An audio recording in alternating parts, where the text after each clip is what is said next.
Assalamualaikum warahmatullahi wabarakatuh. Perkenalkan, nama saya Gita Horahmi Wariski, NIM 19022089, jurusan Pendidikan Guru Pendidikan Anak Usia Dini, Fakultas Ilmu Pendidikan, Universitas Negeri Padang. Baiklah, di video kali ini saya akan menjelaskan tentang asesmen anak usia dini, yang mana saya pilih topiknya tentang langkah-langkah menyusun laporan perkembangan anak. Baik, langsung saja kita masuk ke materi yang pertama, yaitu tentang pengertian laporan penilaian. Pelaporan penilaian adalah kegiatan untuk menjelaskan ketercapaian aspek-aspek pertumbuhan dan perkembangan yang telah dimiliki anak dalam waktu tertentu. Dengan kata lain, pelaporan merupakan upaya menggambarkan kemampuan yang telah dimiliki anak.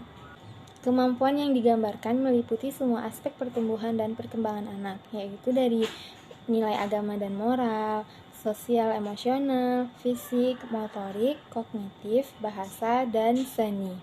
Bentuk nyata pelaporan adalah perkembangan belajar anak. Maksudnya, hal-hal yang dikemukakan dalam laporan adalah perilaku dan kemampuan si anak tersebut.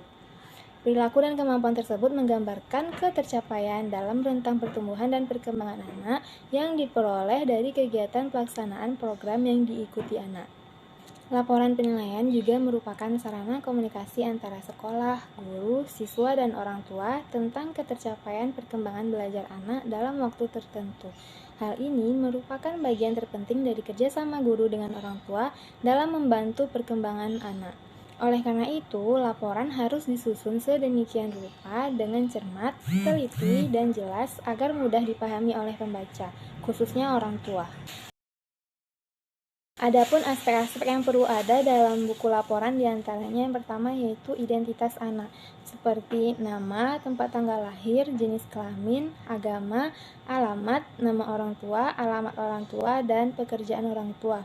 Yang kedua, identitas lembaga penyelenggara kegiatan pembelajaran, misalnya nama kelompok bermain atau nama tempat penitipan anak dan sebagainya. Yang ketiga, identitas tempat diselenggarakannya kegiatan pembelajaran. Nah, seperti nama kelurahan, kecamatan, atau kabupaten atau kota. Yang keempat, uraian hasil penilaian perkembangan anak, yaitu uraian dapat dilakukan dalam satu kolom bersama-sama tentang perkembangan fisik, perkembangan kognitif, bahasa, sosial, emosional. Selanjutnya masuk ke materi teknik pelaporan. Laporan perkembangan anak disampaikan oleh pendidik kepada orang tua. Cara penyampaiannya dilakukan secara tertulis dan lisan atau tatap muka. Laporan tertulis yang sudah diisi oleh pendidik tentang perkembangan yang telah ditunjukkan anak diserahkan kepada orang tua. Namun selain itu, pendidik juga perlu bertemu secara tatap muka dengan orang tua agar pendidik dapat lebih memberikan penjelasan atau gambaran perkembangan anak dan masalah atau hambatan yang perlu mendapat perhatian dan bimbingan orang tua di rumah. Dengan bertemu secara langsung, pendidik juga dapat mendorong orang tua untuk lebih meningkatkan kerjasama dalam membina atau membimbing anak-anaknya. Materi selanjutnya tentang langkah-langkah penyusunan laporan penilaian. Metode apapun yang dilakukan guru untuk melaksanakan penilaian akan sangat bergantung pada kemampuan guru dalam mengelola dan melaksanakannya. Sebelum membuat laporan, guru melakukan kegiatan pengumpulan data sesuai dengan tujuan yang telah ditetapkan berupa hasil deskripsi guru, hasil karya anak, dan lain sebagainya. Tentunya disesuaikan dengan alat pengumpul data yang telah ditetapkan dalam perencanaan. Dari data yang diperoleh, maka guru akan mengolahnya serta mendeskripsikan hasil dari pelaksanaan evaluasi sehingga akhirnya akan memperoleh gambaran tentang perkembangan anak atau hal lainnya yang berkaitan dengan pembelajaran di PAUD. Setelah pengolahan dan pendeskripsian, maka guru menuliskannya dalam laporan pendidikan anak.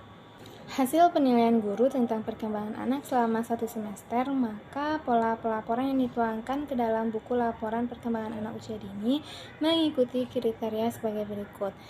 Yang pertama, laporan berisi kekuatan.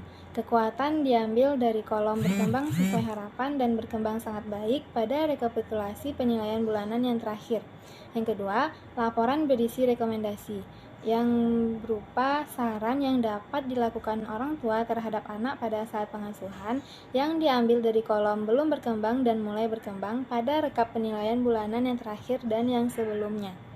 Laporan hasil penilaian perkembangan anak dapat dilakukan secara laporan lisan dan laporan tertulis.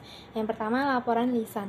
Laporan lisan dapat dilakukan kapan saja sesuai dengan kebutuhan dan biasanya terkait dengan perkembangan penting dan mendesak yang harus segera diketahui oleh orang tua.